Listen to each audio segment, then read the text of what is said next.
Question number 3, गुणनफल ज्ञात कीजिए।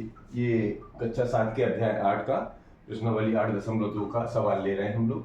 तो पहला सवाल है ये परिमेय संख्याओं में कि 9/2 का गुणा करना है एक अलग परिमेय संख्या ऋण 7/4 से। तो इसमें क्या करना पड़ता है, बहुत आसान होता है। इसको जैसा दिया है वैसा लिख लीजिए। कैसे? 9 का अंश का अंश में गुणा कर लीजिए और हर का हर में गुणा कर लीजिए। बस इतना ही करना पड़ता है। इसमें क्या करना है, गुणे में अंश का दूसरी वाली परिमेय संख्या के अंश से और नीचे वाले हर का नीचे वाले हर से गुणा करना है। बस अब ध्यान ये रखना है, चूंकि यहाँ पर ऋण है तो ऋण आगे लगा लिया जाता है। तो यहाँ पे ऋण लगा लीजिए और 7 का 9 में गुणा कर दीजिए। 7 9 63 और 4 दूनी 8। बस इतना ही करना है इसमें। तो इस तरह ये पहला सवाल हो जाता है। दूसरा सवाल लेते हैं। दूसरा सवाल है 3/10 में गुणा करना है ऋण 9 का। तो ये परिमेय संख्या अंश बटे हर के रूप में है, तो इसको भी पहले अंश बटे हर के रूप में बना लीजिए।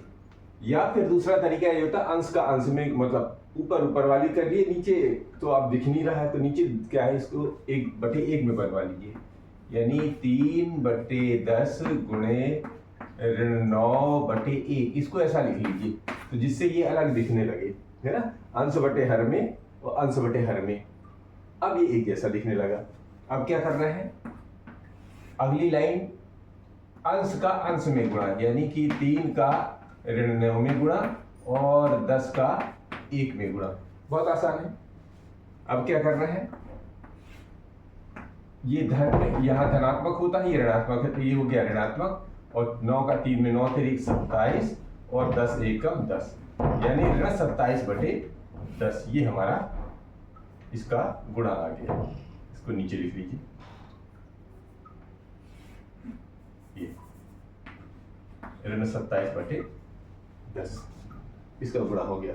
बहुत आसान है। तीसरा भी इसका करके देख लीजिए। तीसरा प्रश्न भी देखिए। ऋण 6/5 गुणा करना है 9/11। बहुत आसान है।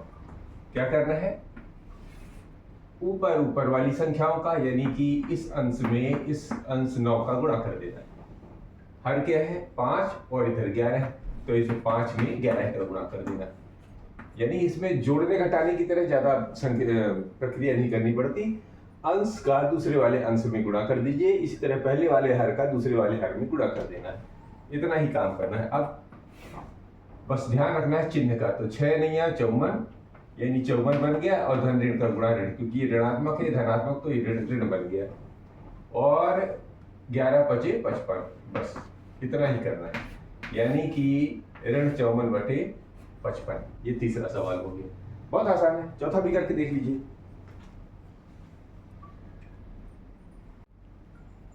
चौथा सवाल है 3/7 में गुणा करना है ऋण 2/5। बिल्कुल वही तरीका, इस अंश का इसके अंश में गुणा, यानी 3 का ऋण 2 में गुणा और 7 का 5 में गुणा। 7 गुणे 5। अब क्या करना है, 3 का 2 में गुणा करेंगे तो ये बन जाएगा ऋण 6 और 7 का 5 में गुणा करेंगे तो 7 5 35। बस ऋण 6/35। पांचवा भी कर लीजिए। अब इसमें देखिए पांचवे में 3/11 में 2/5 का गुणा करना है, तो ये तो और भी आसान है।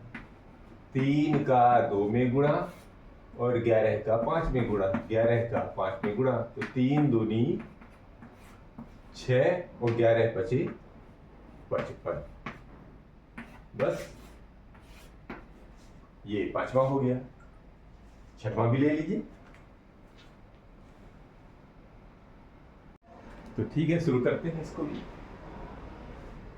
तो इसमें क्या है, 3/5 और गुणा करना है ऋण 5/3 का। तो देखिए, तो ये बन गया 3 गुणे ऋण 5। ठीक है, ब्रैकेट में लगा लीजिए क्योंकि दो संक्रियाएं एक साथ नहीं रखनी।